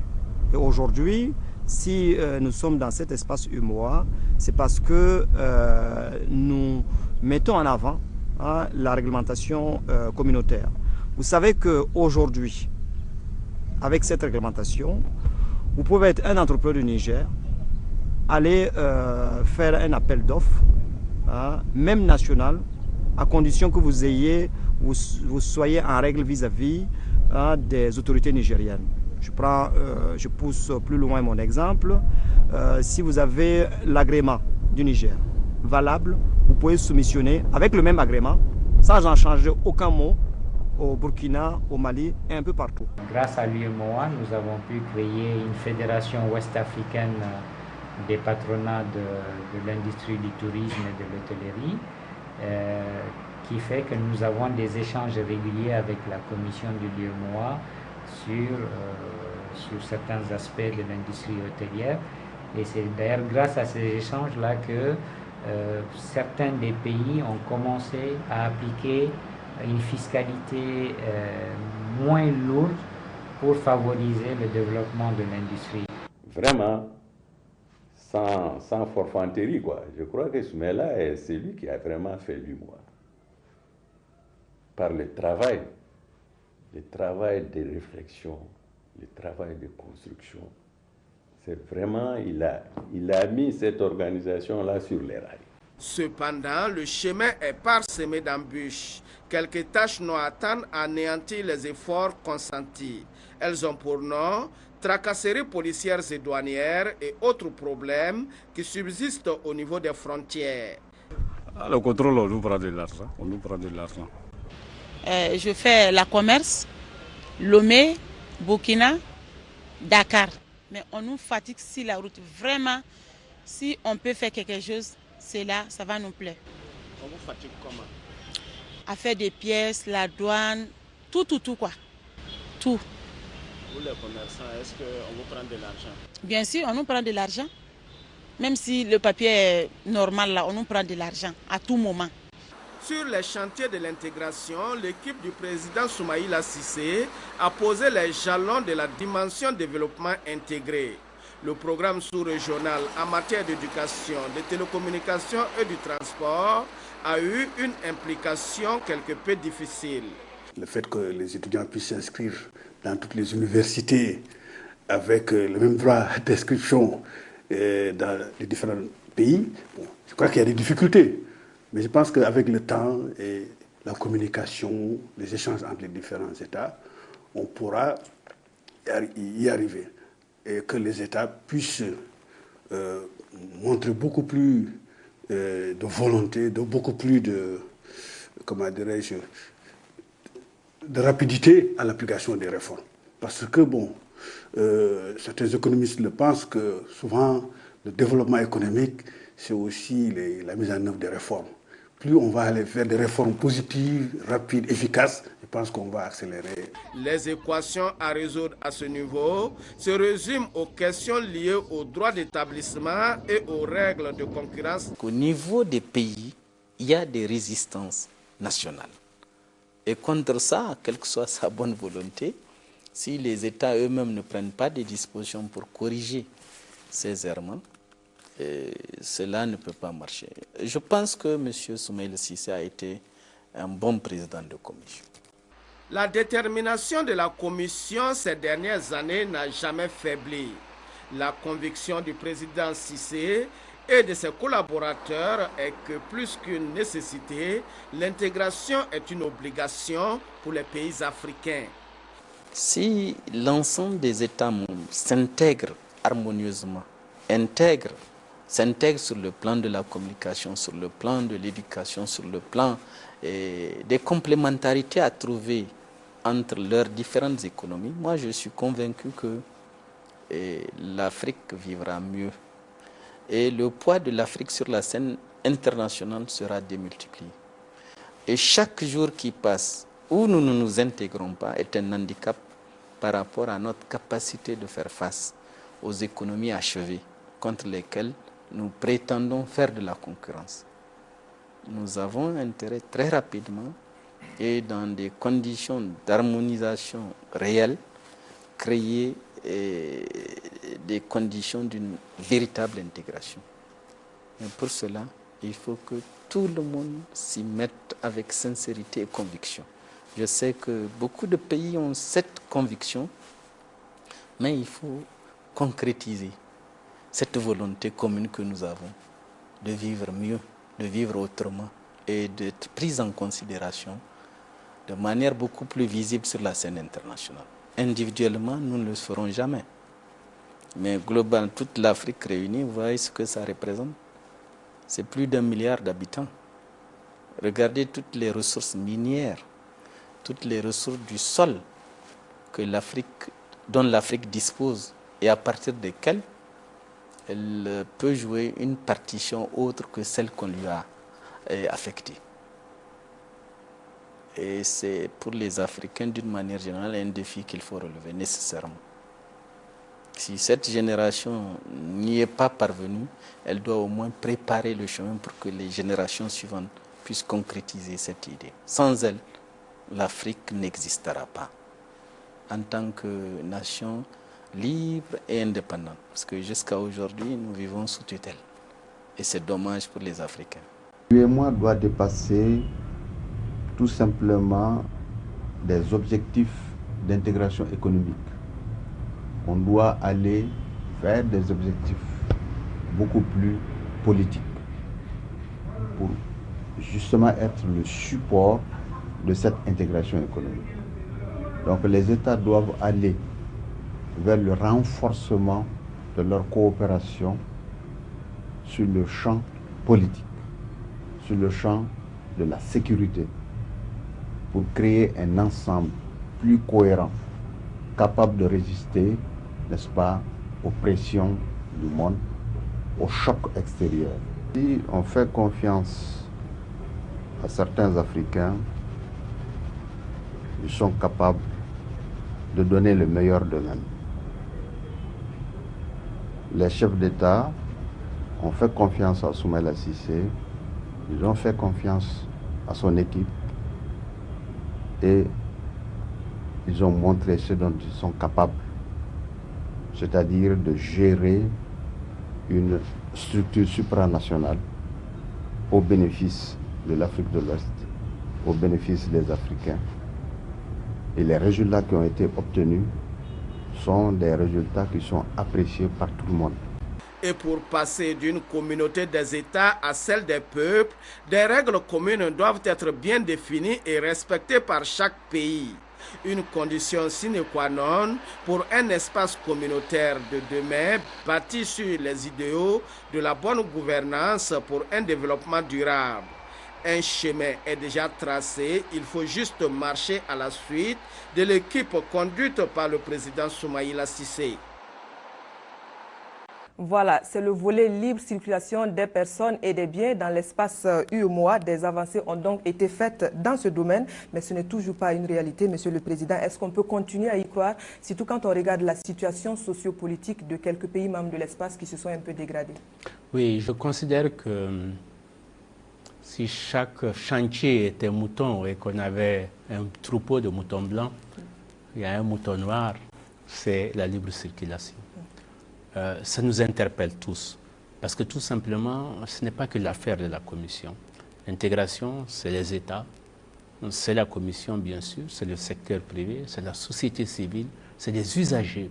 Donc chacun de nous doit contribuer à ce que les choses marchent au mieux. j'ai été très heureux d'écouter des voix discordantes. Ça veut dire que pour certains, ça commence à aller, pour d'autres, ils sont encore en attente. Et que bon, il y a quelques moutons peut-être qui commencent à être gris, tout simplement. Ceci aussi est une bonne chose. Nous avons besoin continuellement de la volonté politique qui doit s'affirmer pour que nous puissions avancer. Nous avons besoin que les usagers ne se laissent pas faire. Mais nous avons malheureusement encore des arrêts intempestifs, des tracasseries inutiles, des prélèvements indus. Et chaque trimestre, nous avons la liste de ce qui se passe dans un document que nous publions sur l'ensemble de notre territoire communautaire sur les routes, pour que justement les gouvernements puissent réagir. Certains ont réagi de façon positive, mais ce n'est pas encore suffisant. Vous avez vu les postes de contrôle juste à poser que nous sommes en train de construire. C'est pour permettre justement d'avoir un seul point de contrôle pour pouvoir libérer les opérateurs économiques qui puissent circuler librement dans l'ensemble de notre zone. Mais bien sûr, de temps en temps, nous avons la réaction des gouvernements qui nous disent « Écoutez, nous avons aussi des problèmes de sécurité qui font que nous sommes obligés de contrôler, de mettre des barrières. » Mais nous savons dans les autres parties du monde aussi il y a des problèmes de sécurité. On arrive à séparer les deux choses. Et ce que moi j'ai proposé, c'est qu'il faut séparer les choses. On peut assurer la sécurité de façon globale sur l'ensemble du territoire. Et aujourd'hui, c'est devenu un nouveau chantier de la commission de l'IOMA. Il faut que nous réfléchissions pour faire la dichotomie, que les gens puissent circuler librement avec leurs marchandises, qu'ils puissent s'installer librement dans les pays qu'ils souhaitent et que les problèmes de sécurité soient dissociés de cela pour que ça marche. Je dis ça surtout parce que tous ces prélèvements indus, tout ce que les opérateurs sont obligés de payer sur les routes, qui les paye en réalité? Mais c'est le consommateur. C'est dans le panier de la ménagère. Donc en fait, c'est vous et moi, c'est les populations les plus pauvres, enfin, qui payent le fruit de ces errances-là que nous connaissons encore sur les routes. C'est un chantier extrêmement important. Nous devons tous nous mobiliser pour qu'il y ait une réelle circulation libre sur notre espace communautaire. Alors, vu qu'à ce niveau, c'est surtout, le problème se situe surtout dans la mise en application des textes, parce que l'un des analystes dans ce reportage l'a dit tout à l'heure, l'UEMOA est doté des plus beaux textes en matière juridique et tout. C'est l'application en réalité sur le terrain qui pose problème. Est-ce qu'il faut penser enfin à des sanctions ou qu'est-ce que vous proposez comme solution pour qu'on avance? Oui, il faut d'abord mieux communiquer. Je crois que vous nous aidez tous à mieux communiquer, à faire mieux connaître l'UEMOA et à savoir ce qui est normal, ce qui n'est pas normal. À partir de là, les usagers eux-mêmes peuvent agir, peuvent réagir. Je crois que ceci est important. Et quelqu'un l'a dit dans le reportage, quels que soient les textes, c'est l'application qui est le problème. Et l'application, ce n'est pas que le président de la République ou le gouvernement, c'est aussi jusqu'au plus petit usager, au plus petit agent, voilà, les policiers, les douaniers, il faut leur expliquer. Il faut leur faire comprendre. Parce que parfois aussi, ils n'ont pas les textes. Parfois aussi, ils ne sont pas bien informés. Parfois, on les accuse sans qu'ils sachent vraiment de quoi on les accuse parce qu'ils ont toujours pratiqué comme ça. Ils ne voient pas pourquoi ça devrait changer. Maintenant, il faut qu'on mette en place un système aussi de sanctions positives, un système de sanctions négatives. Mais il faut absolument d'abord communiquer, mieux informer et mettre nous-mêmes en place des outils qui dissuadent. Tout simplement. Si tout le monde sait qu'à Pétel-Collier, c'est le seul point d'arrêt entre le Niger et le Burkina de ce côté, ou à 56, c'est le seul point d'arrêt entre Lomé et Ouaga, et qu'on le fasse connaître, je crois que tout le monde, petit à petit, va se plier à cette exigence-là et on va réussir. Mais ce que je dis d'important, c'est que l'intégration est un processus. C'est quelque chose qui va se passer sur plusieurs années, sur plusieurs mois, et que les aspects vraiment les plus difficiles, c'est ces aspects-là. Nous devons lâcher de la souveraineté, nous devons déléguer certains pouvoirs à d'autres, que chacun ne s'enferme pas dans son pays, sur son nationalisme, pour que nous puissions avancer. Je suis sûr qu'une usine qui ouvre à Abidjan, vous allez trouver des Burkinabés dedans, vous allez trouver des Maliens dedans, vous allez trouver d'autres nationalités. Donc partout, on peut gagner sa vie et partout, on doit pouvoir s'installer librement. Ce que nous avons essayé de faire, c'est qu'au-delà du texte initial, qui est le traité, nous avons essayé de décliner les choses petit à petit, en essayant d'être beaucoup plus pragmatique. Les avocats, qu'est-ce qui vous gêne? Les architectes, qu'est-ce qui vous gêne? On a discuté avec les professions, nous essayons d'avancer comme ça, les médecins, les pharmaciens, etc. Les commerçants, ça nous gêne, c'est ce dont on a entendu parler, nous essayons de mettre un poste de contrôle unique entre deux frontières. Voilà une démarche pédagogique pour que nous puissions nous en sortir. Alors, vous semblez dire aussi, Monsieur le Président, qu'il faut laisser encore plus de temps à la Commission pour mettre en œuvre cette libre circulation des personnes et des biens.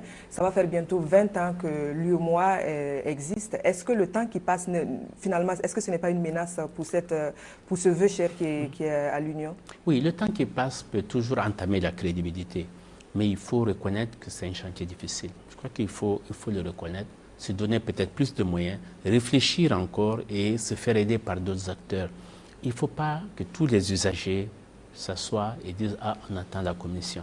Il faut que les transporteurs protestent. Il faut que les femmes qui font le commerce protestent. Il faut que les douaniers, les policiers soient mieux informés de ce qu'ils doivent faire et que l'administration centrale dans chaque pays puisse réagir en fonction de cela. C'est un travail difficile parce que ça concerne les hommes, ça concerne de vieilles habitudes et ça paraît normal dans l'ordre des choses parce que vous avez une sorte de corruption rampante qui existe dans nos pays et qui finit par être la pratique normale des choses.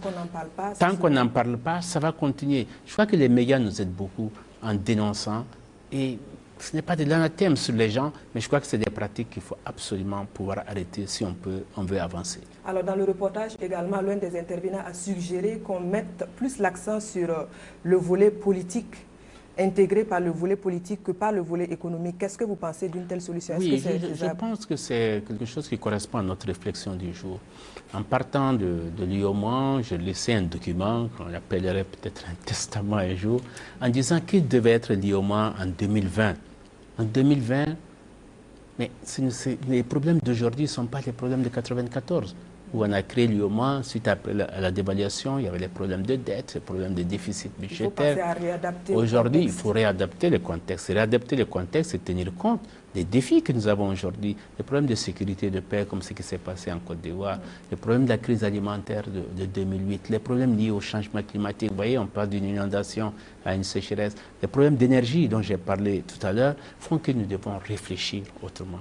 Et pour réfléchir autrement, nous avons proposé vraiment que l'Union se politise un peu plus, qu'on réfléchisse à quelque chose qui pourrait ressembler à une confédération, qu'on puisse avoir un état-major unique pour la défense et la sécurité, une diplomatie qui est la même, des services de justice un peu plus rapprochés pour que la gouvernance soit d'une autre qualité par rapport à ce qui a été fait de façon économique. Donc je partage vraiment l'avis je crois que c'est M. Touré qui en a parlé tout à l'heure. Je partage vraiment cette analyse. Alors nous allons aborder à présent le dernier volet de cet entretien, c'est l'après-UEMOA pour Soumaïla Cissé. Monsieur le Président, quels sont vos grands projets après la commission de l'UEMOA? Après 8 ans dans ce travail qui est passionnant, où j'ai vraiment beaucoup appris, et je pense que ça a contribué à ma connaissance de notre environnement et à mieux appréhender les problèmes de mon pays et de la sous-région. Je suis d'abord convaincu que l'intégration est indispensable, que la pertinence est avérée et que c'est quelque chose qu'on ne peut pas mettre de côté désormais, et je pense que pour moi, c'est profondément ancré en moi. À part cela, bien sûr, remercier tous ceux qui m'ont aidé, les chefs d'État qui nous ont fait confiance, le peuple burkinabé qui nous a accueillis, et surtout mes collaborateurs qui nous ont permis d'avoir des résultats, je pense, globalement positifs que nous avons pu obtenir au cours de ces années-là. Après cela, bien sûr, on aspire à un peu de repos, on va rentrer chez nous, on va essayer de retrouver la famille, la proche, mais aussi l'élargie. On va revoir ses amis politiques et essayer de voir qu'est-ce qu'on peut faire après cela. Et je crois qu'une fois sur place, on va essayer d'appréhender tous ces aspects-là et essayer vraiment de voir qu'est-ce que je peux faire moi, quelles tâches on peut me confier, en quoi je peux être utile encore pour mon pays, pour ma famille et pour l'ensemble de notre sous-région. Alors, on vous dit candidat sérieux à l'élection présidentielle du Mali de 2012. Quel est votre commentaire là-dessus? Est-ce que vous confirmez? Oui, les prévisions, c'est toujours des choses aléatoires, je crois. Le pouvoir de décision appartient à la population de façon générale. Et nous sommes simplement aidés par nos amis, par notre vision, par notre passion, par notre programme pour essayer d'avancer. Au sein de mon parti, les candidatures sont ouvertes. Nous sommes à la phase de dire qui peut être candidat, qui sont ceux qui sont intéressés.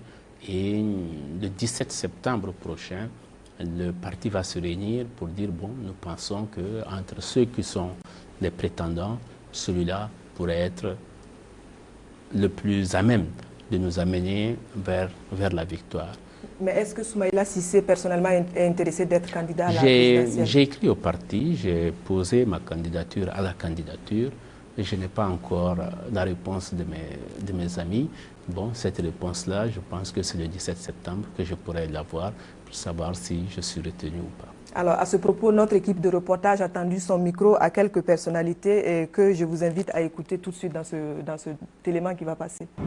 Dans quelques semaines, nous allons convoquer ce que nous appelons une conférence nationale. Une conférence nationale qui aura à choisir notre candidat pour les élections de 2012. Dans notre parti aujourd'hui, tout le monde pense que notre candidat sera Soumaïla Cissé. Le choix n'est pas fait, mais il se fera, Inch'Allah. Si Soumaïla Cissé veut amener cette expérience qu'il a acquise, n'est-ce pas, dans la gestion des affaires publiques, au Mali comme à l'extérieur, il veut l'amener, n'est-ce pas, au Mali, je crois que ce serait la bienvenue. Les Maliens doivent l'apprécier. Et nous souhaitons en tout cas que les Maliens sachent qu'ils ont un de leurs fils qui a accumulé une certaine expérience, qu'il est prêt à mettre à leur disposition sans calcul aucun. Et nous souhaitons que les Maliens l'accueillent en conséquence. On ne peut pas développer un pays avec toujours le même programme. Le même programme donne le même résultat. Et jusqu'à présent, ce que nous avons eu, évidemment, il y a eu un léger mieux. Depuis le gouvernement Alpha, avec la participation de Soumaïla et autres jeunes dynamiques, évidemment, ils ont boosté le développement. Ils l'ont boosté par, justement, ces méthodes macroéconomiques qui, généralement, rendent impopulaires. Puisque si vous prenez aujourd'hui une décision qui, normalement, donne son fruit dans 5-6 ans, c'est sûr que ça pénalise beaucoup de gens avant de voir le résultat. Bon, justement, la vision de Soumaïla est un peu comme ça. C'est bâtir pour la longue durée, pour le long terme. Alors, vous savez, souvent, les politiciens, c'est un feu de paille. On fait une activité, on l'applaudit, on passe, mais en réalité, ça ne développe pas un pays. Donc, si les Maliens ouvrent les yeux, ils regardent de très près la situation de tous les dirigeants, je répète encore, je ne dis pas qu'il est le meilleur, mais je pense qu'il a des résultats sur lesquels on peut se baser pour dire avec certitude que ce type peut mener notre bateau à bon port. C'est quelqu'un de déterminé et vous savez, la vie, c'est ça qui fait la différence entre les hommes. Il y a des gens qui croient en leur capacité, qui ont la volonté. Et par conséquent, quand on croit et qu'on a la volonté, on peut dépasser ses propres limites. Ce que je souhaite, c'est que Cissé soit un acteur majeur pour le développement de son pays, mais qu'au-delà de son pays, il soit un acteur majeur pour le développement de la sous-région. Donc, par conséquent, c'est un ami et je crois que je lui souhaite le meilleur. C'est clair. Le Mali est fier d'un de ses fils comme Soumaïla Cissé et je lui souhaite bon vent pour l'avenir. Soumaïla était déjà un très bon candidat en 2002. Donc, je suppose qu'en 2012, il n'a plus que se bonifier politiquement. Et là-dessus, c'est un homme politique maintenant qui est connu dans le Sérail. C'est un homme politique dont les qualités sont connues et appréciées dans le pays. Et je crois qu'il demeure quand même un candidat sérieux en 2012. Il a su avoir une gouvernance au profit de l'intégration. Donc, et aussi, nous autres chefs coutumiers, Soumaïla a toujours été présent chaque fois qu'il est possible à nos activités culturelles comme nos activités aussi de développement et d'autres niveaux. Vraiment, je pense que si les Maliens font confiance en ce conquérant gagnant, en tout cas, il y aura vraiment beaucoup plus d'emplois pour les jeunes, parce que c'est sa passion, c'est sa culture, et il y aura plus de cohésion sociale, parce que c'est un homme pétri de valeurs traditionnelles. Je lui souhaite bon vent, je lui souhaite un excellent avenir politique, le meilleur, n'est-ce pas? Il quitte la commission de l'UEMOA pour sûrement se présenter à l'élection présidentielle au Mali. Eh bien, je prie pour qu'il les remporte, n'est-ce pas? Je ne voterai pas au Mali, mais j'ai quand même le droit de lui souhaiter un excellent avenir politique. Compte tenu des différents aspects politiques, économiques et sociaux des problèmes qui saisissent notre pays actuellement, je pense que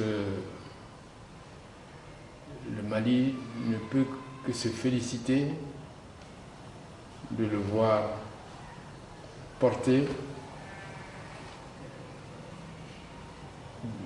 à la tête de notre pays. Ça ne peut être qu'un plus. Il a bien sûr une très forte expérience en termes économiques, en termes financiers, en termes de planification, comme je l'ai dit.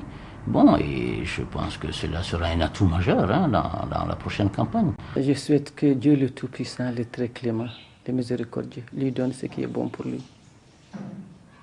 Mais à mon âme, ce que je souhaite, c'est qu'il soit candidat au présidentiel et que nous gagnons. Monsieur le Président, pour vos proches et des collaborateurs au sein de votre formation politique, la cause est déjà presque entendue. Vous avez l'heure qui tisse. Qu'est-ce que vous avez à dire comme commentaire sur ce reportage qui vient de passer? Non, je crois que, comme l'a dit notre Président, on va attendre que toute la base du parti se réunisse.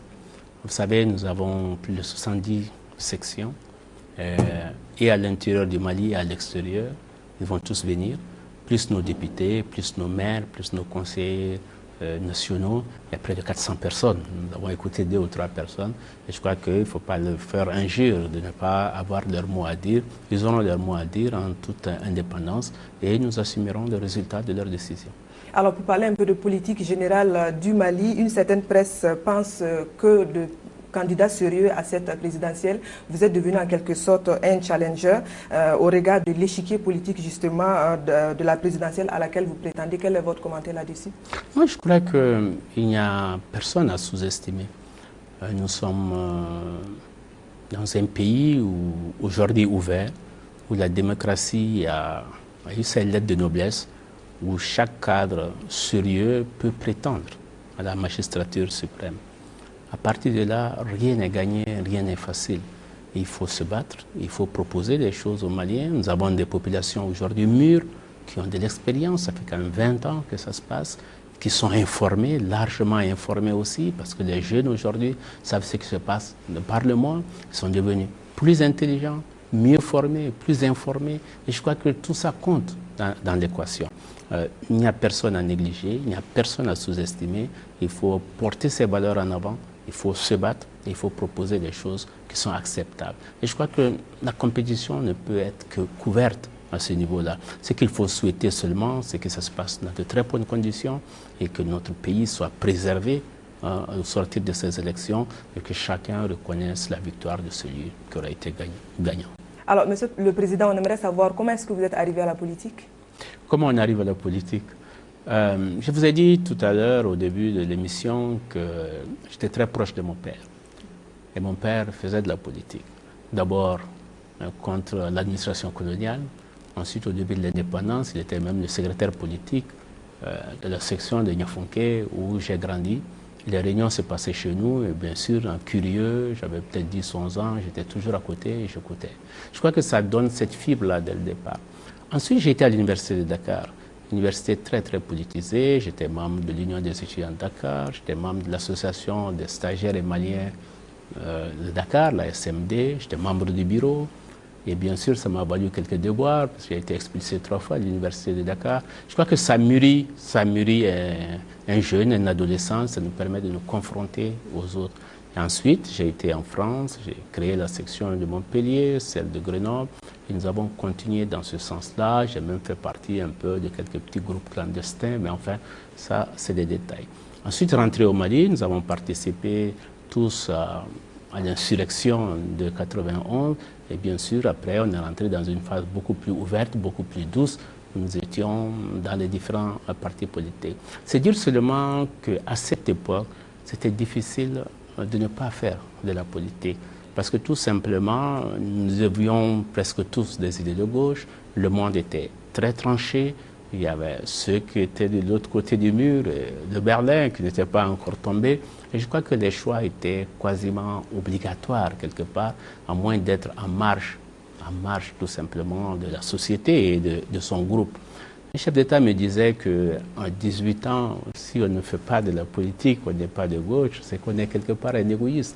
Parce qu'il faut avoir des idées généreuses à cette période-là pour pouvoir demain faire quelque chose. Je pense que tout ça contribue aux actions d'aujourd'hui, parce qu'on apprend à se frotter aux jeunes de sa génération, on apprend à défendre ses idées, à lire un peu plus que nos cours.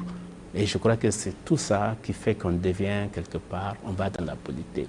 Maintenant, dans la profession, dans ce que nous faisons, il y a toujours un moment où il faut séparer les choses. J'ai fait des aspects très techniques. Vous pouvez me considérer comme un technocrate quand on fait de l'informatique, quand on coordonne des projets à la CMDT, quand on est ministre des Finances, ministre de l'Équipement. Ceci n'enlève pas de l'autre côté que parfois on met en sourdine parce que l'aspect des résultats est à obtenir. Aujourd'hui, on est beaucoup plus ouvert parce qu'on a eu de la maturité, on a beaucoup plus avancé. Et je crois que si je n'avais pas fait de politique à mon adolescence, ça aurait été une grosse perte et ça aurait été dommage pour moi-même. Alors pour vous qui baignez dans le milieu politique depuis l'enfance pratiquement, Monsieur le Président, quel regard comparatif vous pouvez jeter sur le microcosme politique de l'époque, les raisons qui faisaient qu'on s'engageait et les raisons actuelles? Quelle comparaison vous pouvez faire à ce niveau? C'est vrai qu'à l'époque, il y avait d'abord un ciment autour duquel les gens s'unissaient, c'était contre l'administration coloniale et je crois que c'était très très important. Ensuite, nous avons connu des phases où l'impérialisme quelque part était très fort, où nous sentons que la domination pesait encore beaucoup sur nos pays. Et nous avons connu des chefs d'État qui étaient extrêmement nationalistes. J'étais au Mali, donc le président Modibo Keïta, c'était une référence pour la jeunesse. Et ce combat pour se développer, ce combat pour s'extraire de l'esclavage, casser les chaînes, je crois que c'est quelque chose de très fort qui nous motivait. Aujourd'hui, le monde a changé. Le monde a changé, on n'est pas obligé d'avoir une pensée unique. Aujourd'hui, on peut voir qu'il y a plusieurs voies de développement. Même ceux que nous avons combattus dans le temps, nous voyons quand même qu'ils ont eu des voies qui ont donné le succès. L'important, c'est de savoir qu'est-ce qu'on veut pour les populations et qu'est-ce que les populations elles-mêmes souhaitent. Et que nous trouvions les moyens et les chemins, les petits sentiers parfois pour y arriver. Aujourd'hui, c'est beaucoup plus ouvert, le débat est beaucoup plus sur la table et je crois que c'est un changement fondamental par rapport au début des années 60 ou même jusqu'en 70.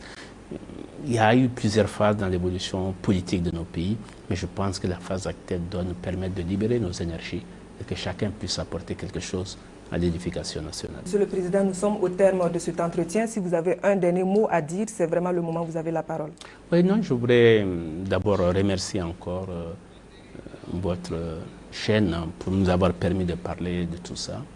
Je sors de l'intégration, mais j'y reste profondément, comme je vous l'ai dit tout à l'heure. J'ai été aidé par l'ensemble de nos chefs d'État et du gouvernement, particulièrement par le chef d'État du Mali qui m'a fait confiance. J'ai été bien accueilli ici au Burkina et je dois remercier personnellement le président Compaoré pour son accueil et son soutien. Remercier tous les amis qui nous ont aidés à réussir ce que nous avons pu réussir, nos cadres, les autres travailleurs. Mais je dois dire que le travail n'est pas fini. Je dois dire que la Commission doit continuer à se battre. Je dois dire aux États que l'intégration, c'est le seul chemin aujourd'hui qui vaille. Je dois dire aussi aux populations de s'engager volontairement à l'union. Parce que sans cette union, nous n'avons pas de demain. Nous n'avons pas de demain. Et je voudrais m'adresser particulièrement aux jeunes, leur dire que les problèmes de la jeunesse sont des problèmes que nous partageons tous. Je l'ai dit tout à l'heure, ils sont plus intelligents, ils sont plus formés, mais ils ont plus de problèmes que nous. Moi, je me rappelle, quand on sortait de l'école, nous, on nous demandait où est-ce qu'on veut travailler. Aujourd'hui, quand ils sortent de l'école, c'est eux qui cherchent du travail. Le problème de l'emploi est c'est une bombe qui est là. Cette bombe-là, il faut anticiper là-dessus. Il faut essayer de créer des conditions d'emploi dans des secteurs qui sont porteurs. Je pense à l'agriculture, je pense aux nouvelles technologies, je pense aux services de façon générale. Il faut que nous créons des conditions pour que les jeunes puissent travailler. Mais ils doivent pouvoir travailler dans n'importe lequel de nos 8 pays. Et ceci, il faut que nous le mettions en tête, que les populations l'acceptent, que la société civile l'accepte, que les fonctionnaires l'acceptent pour que nous allions de là-bas. C'est une expérience très riche, je la dois bien sûr à beaucoup de gens, mais mon dernier mot, c'est que l'intégration, c'est vraiment la clé, je pense, c'est le moyen manquant à notre développement. En tout cas, merci. Voilà, c'est sur ces mots que nous mettons un terme à notre entretien. Notre invité, le président sortant de la commission de l'UEMOA, M. Soumaïla Cissé, a accepté de dresser avec nous son bilan. Nous avons passé en revue les actions menées aussi bien en interne pour le fonctionnement de l'institution que les actions menées en faveur des pays membres de l'espace. Amis téléspectateurs, merci à vous pour votre fidélité. Les programmes continuent sur votre chaîne.